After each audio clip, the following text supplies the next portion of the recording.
Hello and welcome to Business Finishing School. Let your business brain finish what your entrepreneurial heart started. Our catalyzing statement is a successful entrepreneur inside of every business. Enjoy this module. Welcome to Module 36, Year-End Summary and Preparing Your Legacy. We want this module to tie together Year 3 of the program, which was all about accountability. And we want to prepare you for Year 4, which is all about your legacy. So I want to start with accountability. And Patrick, as you recall, we started the year 3 with meaningful business objectives. Having business objectives that tie to your stakeholders. Having your business about forwarding your stakeholders. And we ended the year with philosophy and the 3-part series on philosophy, which was brilliant. I love those 3 modules. I want to talk now about how do we take the year in context and how do we prepare for next year, which begins next month, actually. So regardless of when you started the program, you're 3 years in now, and hopefully your philosophical views are more in cement than they were before. But I want to start this module talking about something that we learned in Year 2, which is about transformation. And in order to have transformation, you need to obviously choose the thing that you want to learn. It could be a principle. It could be you want to learn how to lose weight. You want to learn how to get in better shape. You want to learn how to be in business, whatever it is. You have to have the second thing. So first thing being what it is you want to learn. Right. Second thing is, what are you going to use to implement that learning? And then the last thing, which is so critically important that everyone forgets, and that is accountability. You need to have accountability. I noticed in my marriage that when I'm off, my wife lets me know. Yeah. My wife is my accountability partner. A spouse is the best accountability partner, man. Yeah, it's great. But you have to want that, otherwise it creates conflict. You have to want it. You have to be open to it. And I know in our accountability group, I have learned over many years to be open to the feedback and the criticism. Mm-hmm. I know that I'm in 3 accountability groups, but I notice that when I give people feedback, sometimes they tense up. Mm-hmm. And accountability only works if you're open to it.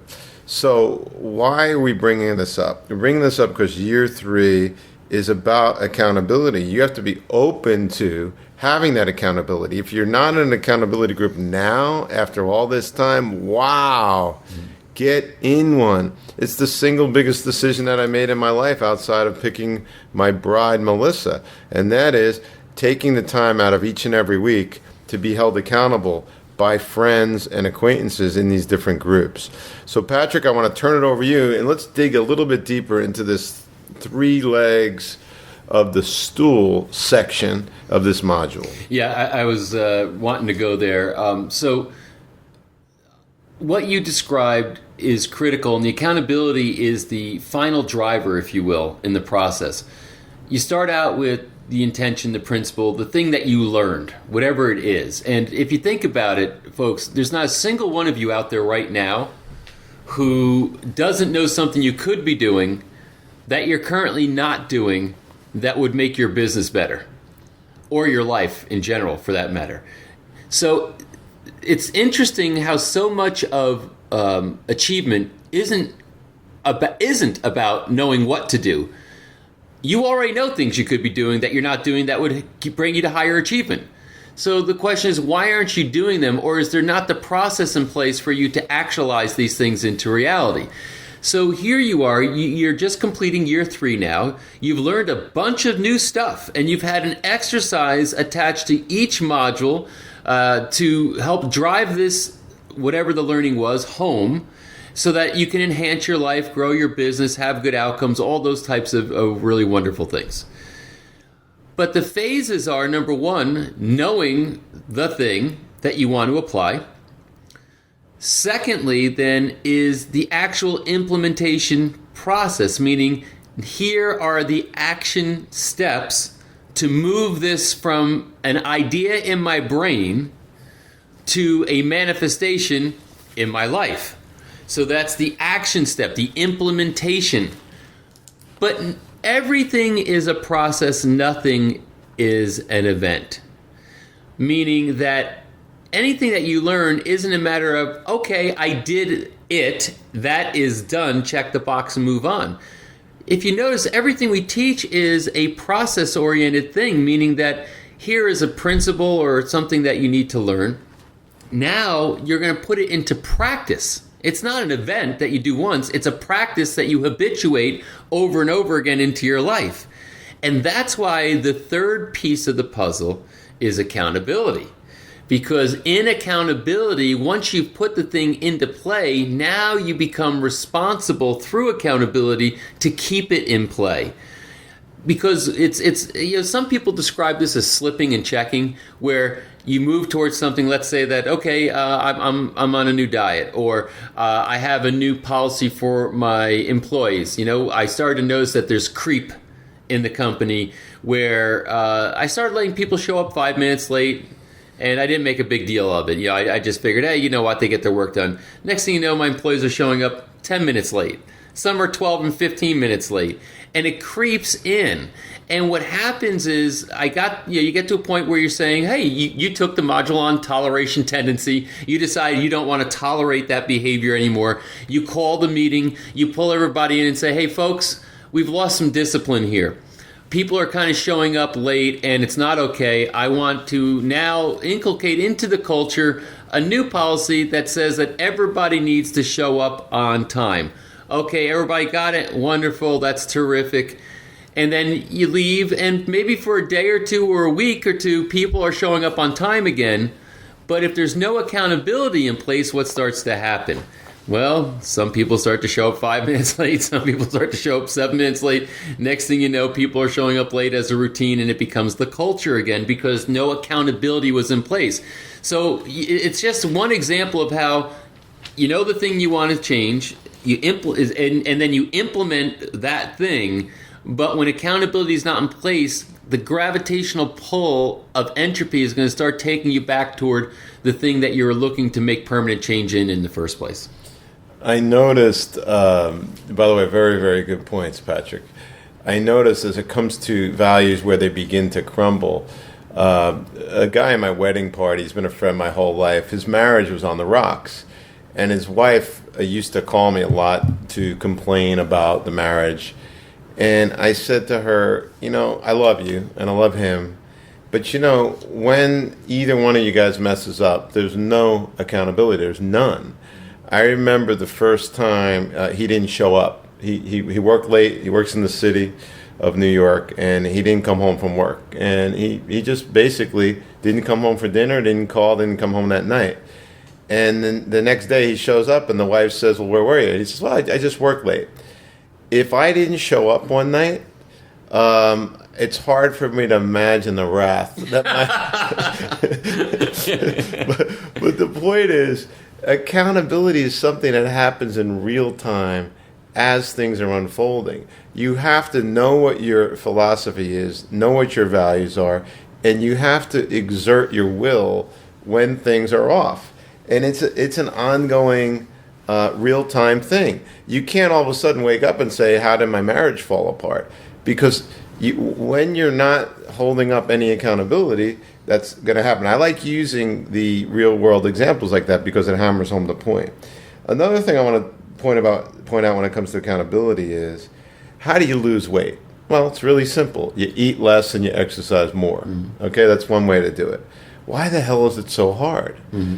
Why won't people do it? Well, it's the same thing. How do I improve my business? Well, it's a simple answer. Do all the modules in Business Finishing School and do the implementation guides. Your business will radically improve. Well, why don't people do it? I believe that those two examples, the answer is people are unwilling to put in place a system of accountability. Mm-hmm. Period. End of story. So, year 3, starting with, as we said, meaningful business objectives, accountability squared, key performance indicators, annual meeting schedule, 10-year vision, 10 times thinking, the law of the vital few, and finally, 3-part series on philosophy. We also have in there scenario accountability. So it's all there. Everything's there. The system of accountability is there for you to imprint on every aspect of your life accountability. On top of that, being in the program, a bonus is you get to be in an accountability group. I have learned that when accountabilities don't work, it's because the person that's complaining that it doesn't work is doing nothing about it. You're not a victim in an accountability group. It's so funny. You're in an accountability group, you show up every week and you do nothing, and then you complain how the group's not working. And it's something simple, like I was talking to someone in the program who's in an accountability group, and they say, no one ever shows up for our call. And I said, what time do you do your call? And she said, well, we do it at noon on a Wednesday. I go, you do it at noon on a Wednesday? Let me guess. People have client meetings and lunches. Yeah, I said, listen, why don't you start at 6 a.m.? Whoa, 6 a.m. is early. Really? It's early? So to get this wild, massive amount of benefit, you won't get out of bed early at a time when there's no distractions, at a time when there's no conflicts, at a time when everybody shows up. You're not willing to do that? Well, if you're not willing to be accountable, to get up at 6 a.m., to have the benefit of all the rewards you get from an accountability group, I can't go anywhere with you. So success at times takes sacrifice. And one of those sacrifices is early to bed, early to rise. And if you can't do that, I'm afraid you're probably not going to get the rewards that come from all of the things that accountability brings you. It was striking for me as you enumerated the modules for the year. I mean, that's a hell of a year. When you look at those different constructs and their significant implications and applications in a business, and put them into one list, that's a significant amount of content to apply, to implement, and to say I'm held accountable to this. But that's what it's all about, is the process. All at once it can almost seem overwhelming, but if you were held accountable to, on a monthly basis, take one of these pieces to implement it, and then to make sure that you continue to foster it and promulgate it and to nurture it or whatever it requires, then you start to see this is how development happens. It's beating the drum of progress on an ongoing basis, day in and day out. And that's why one of the things that Rick insisted on as far as a part of finishing school is that we offer accountability groups within the culture. Why?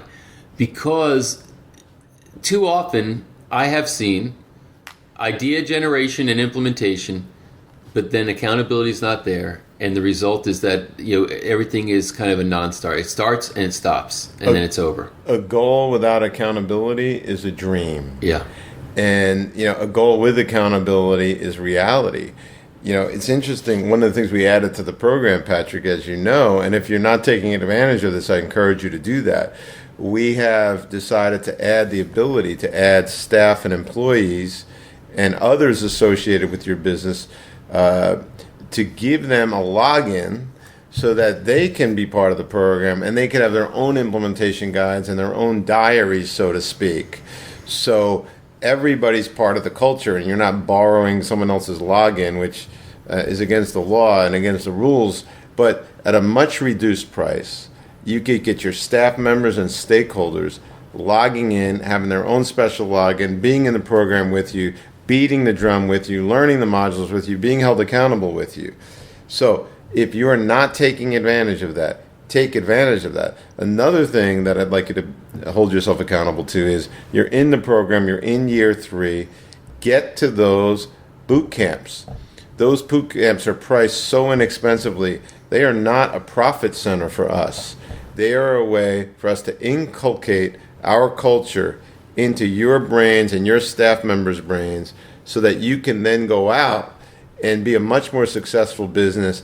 And when you're a successful business, you become a billboard for business finishing school, and then it's profitable. So we have very confidently priced the boot camps inexpensively so they can become billboards for the brand. But at the end of the day, who wins? You win, your staff wins, people that have this culture of what we're teaching in business finishing school embedded on their own individual culture inside their company. you have a huge advantage, and you start having things show up like simplicity, probability, and leverage in your staff members, in your personal life, in your family. I've had people call me and say, you wouldn't believe that my children are now talking about simplicity, probability, and leverage around the dinner table. That sings in my heart. Wow. That's what this is all about, Patrick. What are we doing this program for? We want to inspire people to be successful business people and successful entrepreneurs. I want to now move into year 4, and talk more about your legacy and preparing you for your legacy. Patrick, how do you define legacy? Legacy, generically, it can be applied obviously to specific scenarios, but legacy is the context of something that survives you. And whether that's your children, your business, your estate, the charity you create, what have you. But the concept of legacy is what survives you. Now, mind you, a legacy can be something negative. Hitler's got a fairly negative legacy, right? An enormously negative legacy. So everybody has a legacy, because some people say, well, I want to leave a legacy. Everybody has a legacy. It's a matter of degree, right? If you walk this earth, then somehow you made an impact, how small or big it may be, how positive or negative it may be, but everybody's got some sort of legacy. And your legacy can be very limited and could disappear over time, that's for sure. But the bottom line is, when you think in terms of legacy, you're thinking in terms of what survives me. Now, you can have living legacy, meaning, you do some remarkable things, and, I would contend that everybody has some of that too. The business that, we've created, the clients that we've served, the impact that we've had, I'm alive to experience some of that.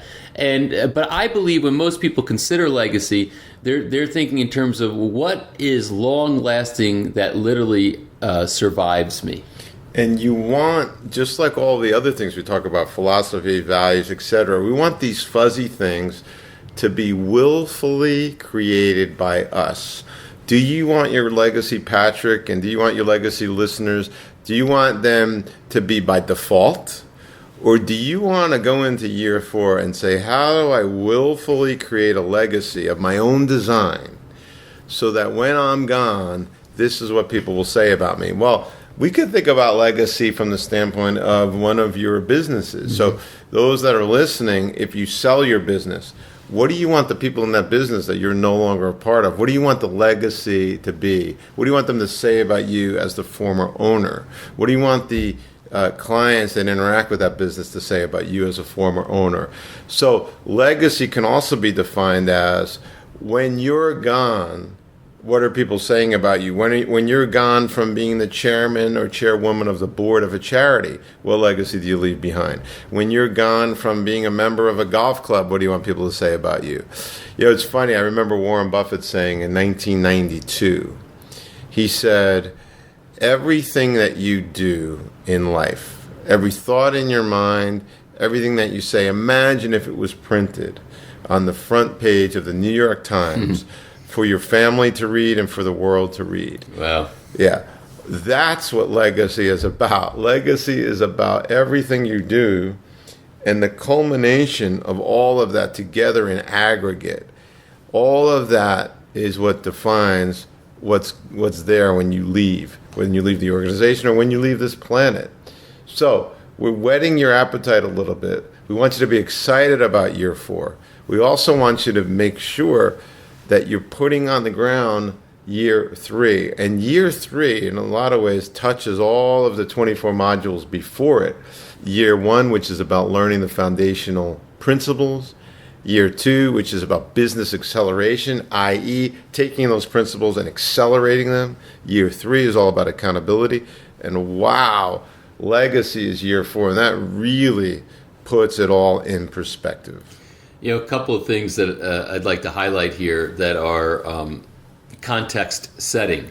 Number one, we are assuming, obviously, that you have a good grasp on all 3 years prior to entering year 4, meaning that year 4 is not really about necessarily remedial work, although there'll be reference back to everything that you've learned.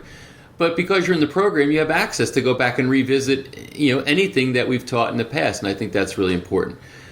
The second thing, and this is what's exciting about year 4 and exciting about legacy as a concept, is that people who are in survival mode, people who are in scarcity mindset, people who are struggling, are not people who think in terms of legacy. There's only one type of individual that considers legacy, and that's somebody who feels abundant, somebody who feels in control, and someone who's got values and cares about the mark that they leave on the earth. So when you're in that frame of reference or that point of view, that's what year 4 is all about. It's the masters of the universe that think in terms of legacy. And even though maybe right now you're saying, but I'm still struggling a little, what have you, the fact that you're thinking about legacy means you're not in a scarcity mindset. You plan on success, and you plan on having the resources and creating the value and the wealth to leave a legacy. So that's what year 4 is about. It's about coming from that context and being in that frame of mind.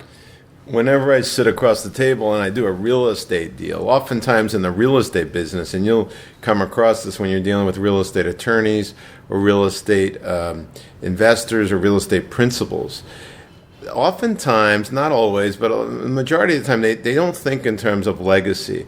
They think about, how can I cut the best deal I possibly can and destroy the other side in the process? And I wonder how many real estate people really think in terms of legacy. You got guys like Donald Trump, and his name is blasted everywhere.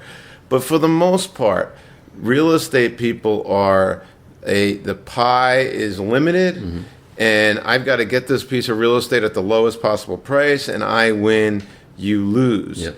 And I'm telling you about that not to pigeonhole real estate investors, because I'm one of them, but it's to give you a perspective on when you're negotiating, when you're doing your daily business decision-making processes. Are you really thinking long-term? Are you really thinking legacy? And I brought up the real estate analogy because oftentimes they're not. They're thinking about, how can I cut the best deal right now in this moment?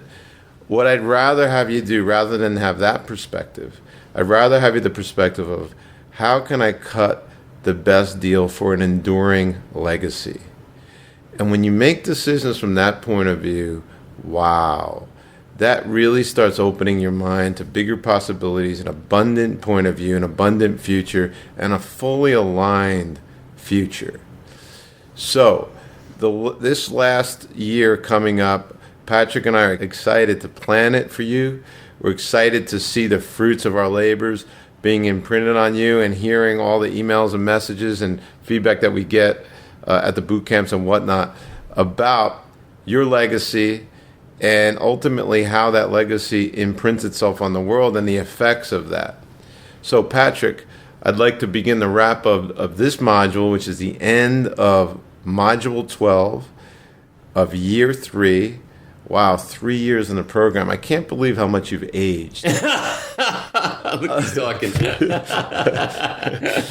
When we started, you had a full head of hair. Oh, yeah. And when we started, you were 6 feet tall. You got beaten down over these years. Yeah, so I think the tie-up is simply this, guys. The assignment is review year 3. Go back now, look at each module, and determine where are you on each of them. And any place where you feel like you've lacked implementation or accountability, start to put it into your agenda to make that happen. And then start to prepare yourself for what I think is the most rewarding of experiences in business, the concept of building legacy.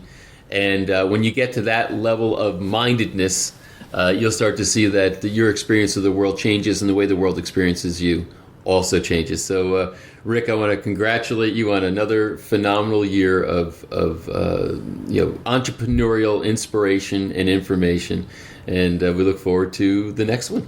Thank you, partner. Let your business brain finish what your entrepreneurial heart started.